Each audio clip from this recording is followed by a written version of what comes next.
Thank you, Gustavo. Everybody, grateful for the opportunity to be here and check in and also check up on our progress and what we've been promoting and drive home a message fundamentally about accountability and delivering results with this budget trailer bill that I will sign in a moment. Janelle, thank you for your stewardship of this project. Thank you for your leadership. Thanks for bringing us here together. Thank you for your passion. Not only for this project, but more importantly for the community. And I appreciate you leading with our namesake, someone I think it was 1911 when she became the first, Miss Lee became the first Chinese American to register to vote. And that's something we can't take for granted anymore.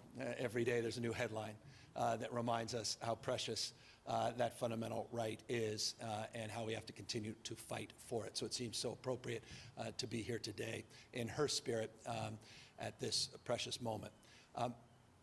Sharon, you reminded me, Assemblywoman, a little bit of the moment we shared on, as you say, the green floor, the carpet, and the Assembly, a speech that I took the liberty to give to the legislature, a State of the State speech that was a single subject speech, which I assure you was not the case in any prior state of the state. But our state of mind was clearly fixed on the ongoing frustration, the exhaustion almost, of the issue of homelessness and housing in the state, and the connection, the affordability issue, before it was coined with the consciousness that it is today. The issue that defines more issues in more ways on more days, the cost of living, the issue of housing in this state, a state that frankly had been dumb as we wanted to be for decades and decades. We designed a system, a machine over the course of the last half century to make it more difficult to build. It was intentionally designed. It wasn't by chance. It wasn't by happenstance. It was designed not to build. And that required us not just to think differently and argue for different results, but to rebuild the machine. And that's what we've committed to do over the course of the last number of years. And it's taken a number of years to build the political will, the political capital, to build the partnerships, the coalitions. They're stubborn coalitions here. A lot of folks didn't want to see change. Local governments did not, I assure you, at the time, want to see change. So much so that one of the first acts as governor was to sue one of those local cities. Check my status at City Hall down there in Huntington Beach. I'm not, there's not enough security to walk down those halls. We sued Huntington Beach. Been in litigation for years and years and years. They thought we'd go away. We didn't. 46 other states were put on notice. Cities were put on notice. We convened work groups north and south, and we began to work on holding folks accountable to the housing elements, to what we refer to in the vernacular of the state, the RHNA goals. And we decided it was time to have some stretch goals. We went from 1.2 million legally required housing units to be constructed in the state of California in what we refer to as the fifth cycle of the RHNA goals, and we more than doubled it to 2.5 million in the last cycle. We have seen over the course of the last few years progress not only made in terms of achieving those goals, but we've seen those goals extend to now over 3.5 million housing units where zoning has been committed to and progress has been advanced in order to blow past that legally binding 2031 goal of 2.5 million new housing starts. That's progress. We continue to make progress as it relates to the creation of a housing accountability unit, so it wasn't ad hoc. And the purpose of the housing accountability unit was to provide not just sticks but carrots, to provide support, technical assistance to help cities and counties all across the state of California achieve those audacious goals. We also significantly increased our tax credit program. In fact, we're advancing another $500 million in this trailer bill to do just that. It was in the modest single digits when we started. So accountability, support, promoting progress, but also promoting fundamental reforms, and working with the legislature and two remarkable leaders behind me, and Jesse, Senator, I'll get to you in a moment.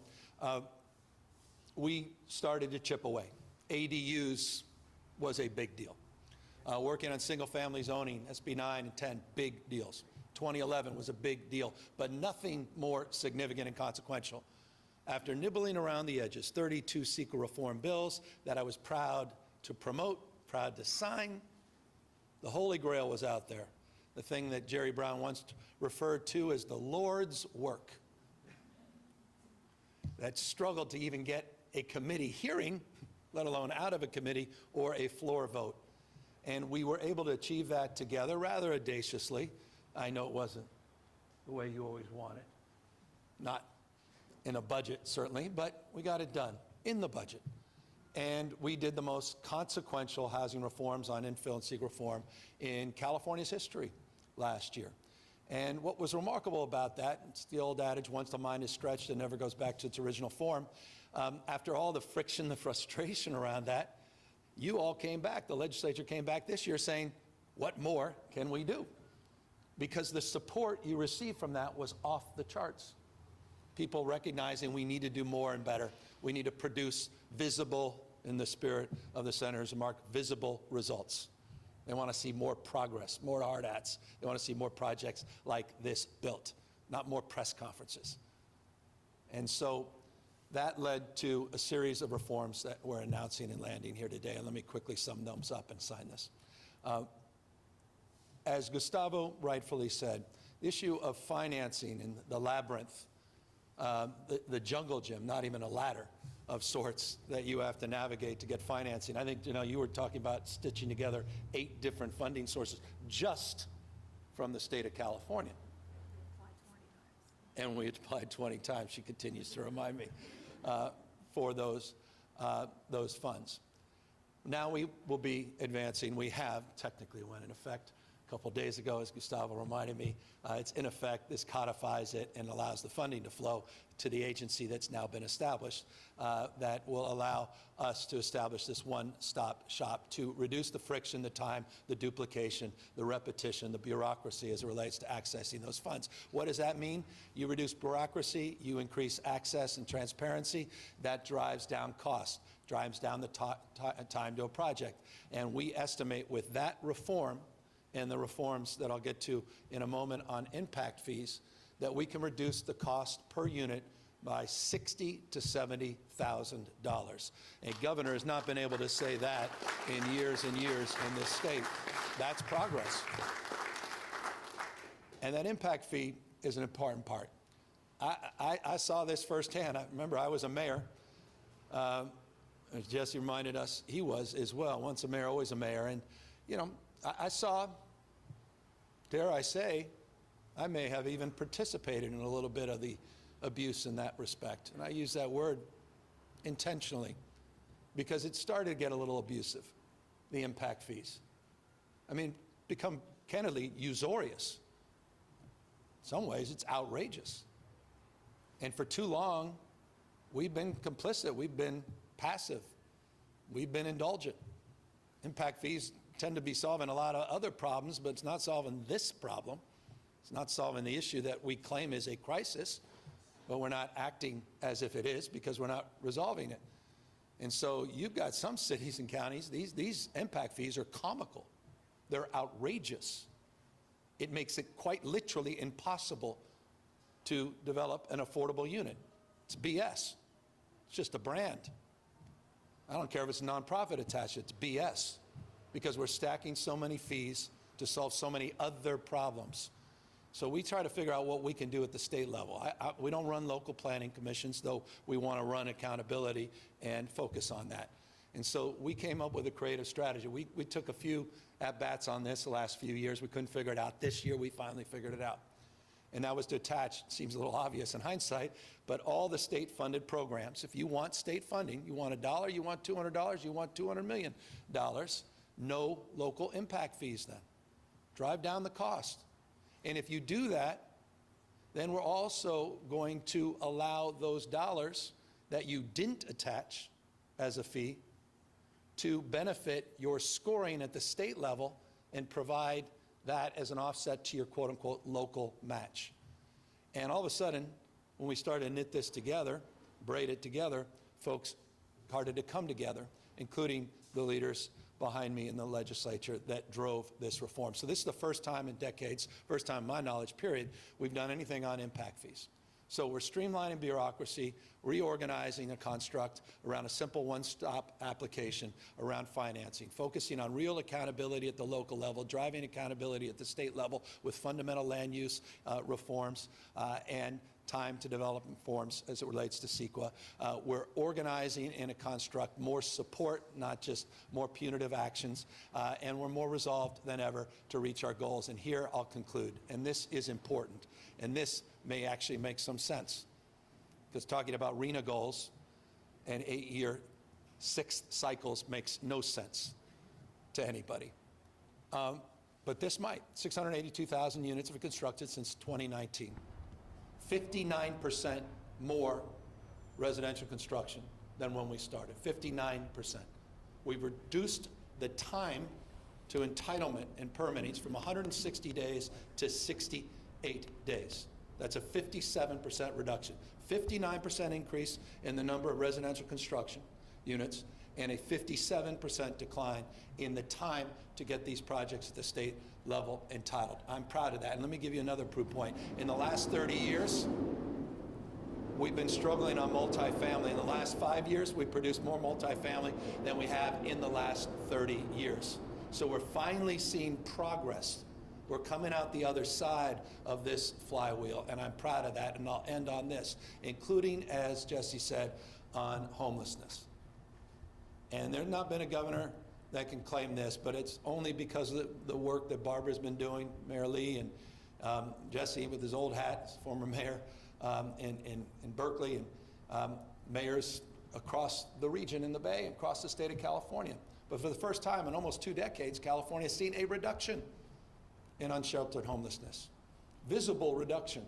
Still a lot of progress, close to double digits, 9.5%. Few states, by the way, just 3 states can lay claim to any kind of reduction like that in the United States. You're seeing increases all across the country, double-digit increases in unsheltered homelessness. Finally, in California, we're seeing progress because we've driven the same mindset of accountability on encampments. As it relates to housing, we've also incorporated homeless accountability units. We're driving reforms, sticks and carrots, as it relates to Prop 1 and the $6.38 billion bond that we put out for mental health, the work we've done on encampment resolution grants, the work we've done on Home Key, which was referenced a moment ago in our tour. We're finally starting to see, again, another flywheel, and finally starting to see results and progress. Forgive the long-windedness, but it's what happens when you're termed out. Because we had a theory for the case, and we executed. And none of this, I assure you, was easy. I've said it many times, change has its enemies. Every single one of these things didn't happen before for a good reason. Politics did not line up with the policy.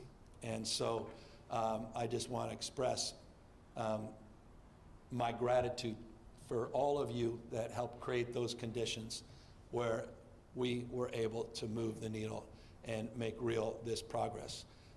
And with that, I have a pen. Why don't you guys come around? Why don't you all come around? Doug, even you. Doug is my old San Francisco housing director. He only wishes he could be director again with these reforms. There you go. And we'll do a quick photo. And get this done.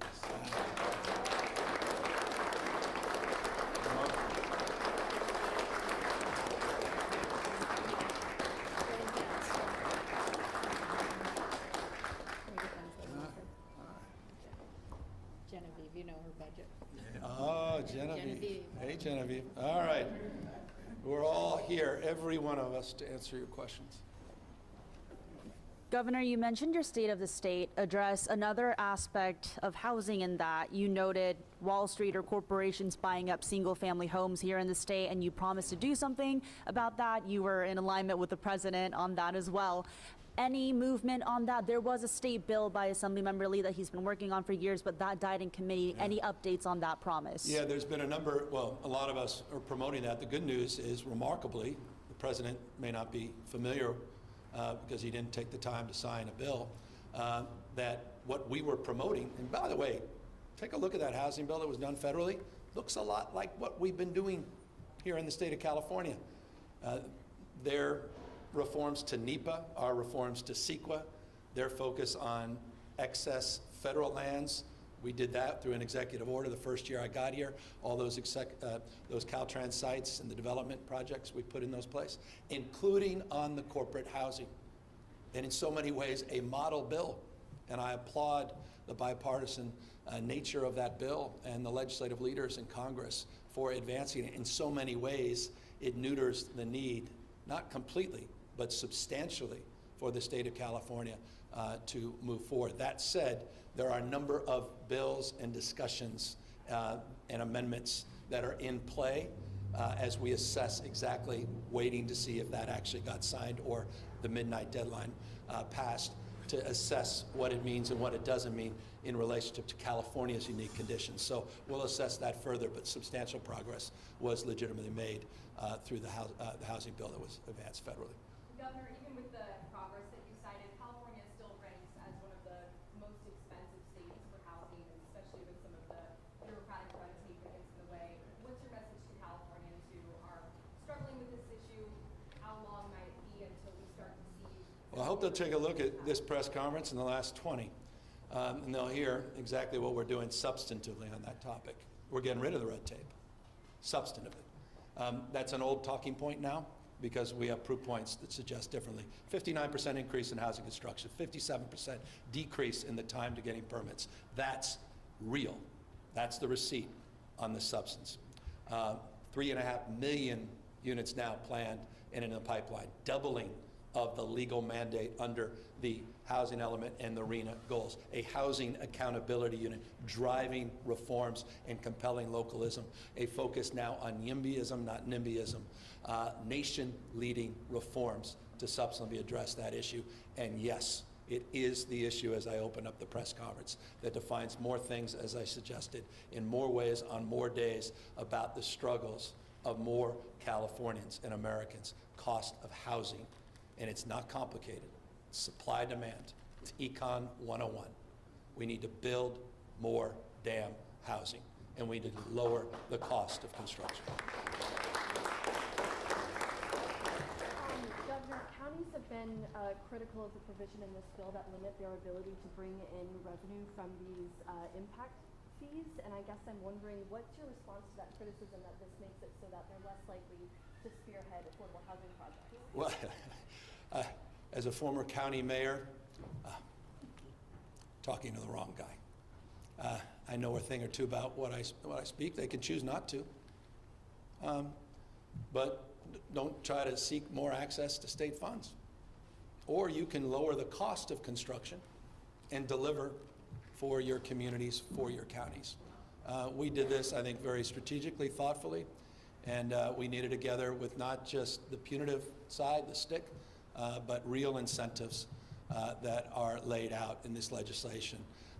By the way, I didn't even include the $900 million on the HAP 7 that's coming out. I didn't even include some of the other resources that we put in this budget. So we're providing an abundance of support that has never existed for counties for housing construction. What we're asking for is accountability and transparency on usurious fees that frankly have been abused, not in every case, but in many counties all across the state. While I'm sensitive to that critique, I've been hearing it for years and years and years, and I feel like we've struck the right balance with this legislation.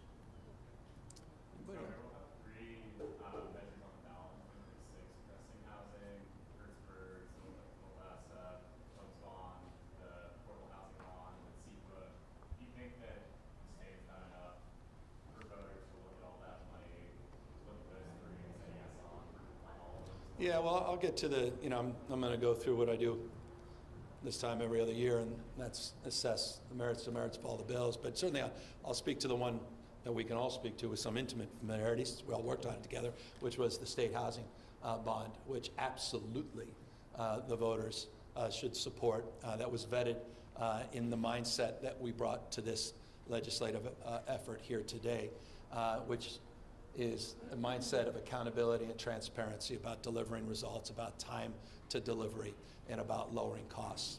And so all of those were fed through that prism, and I'm very, very pleased with the work that was done to get that bill, or rather to get that bond on the ballot. As it relates to the other bills, I'll be putting out a little bit more in terms of my thinking on that over the course of the next few weeks, but I'm very, very proud of the work, including, by the way, the money that's in that housing bond for veterans, which is incredibly important. Anybody else? How might this work in concert with the federal legislation? I know you said there's a lot of overlap That's with great. what California's already doing. Hey, rare to, a couple of good things are actually happening in Washington, D.C. It's hard for me to, forgive me, I want to say it again just because I want to hear it myself. A couple of good things have actually happened in Washington, D.C. And this was one. I don't want to overstate it, but it's a pretty good damn bill. And I actually stress tested it a number of times, and I wasn't joking when I said, looks a lot like California, which may have been one of the reasons Trump didn't sign it. But I thought there was a lot of good thinking and a lot of smart work that was done on it. Federal government, states have limited roles and responsibility when it comes to these things. Localism's determinative on all this. Housing and homelessness, it's a bottom-up construct. So it's really about getting rid of those regulatory thickets. It's really about creating flexibility and doing what you can to support localism. And I think what they did, what we've done, is going to feed very nicely into what the counties and cities will be doing all across this nation and subsequently all across the state of California. Well, thank you all very much for being out here. And again, Cahill, thank you, and Janelle and her team, congratulations on all the progress.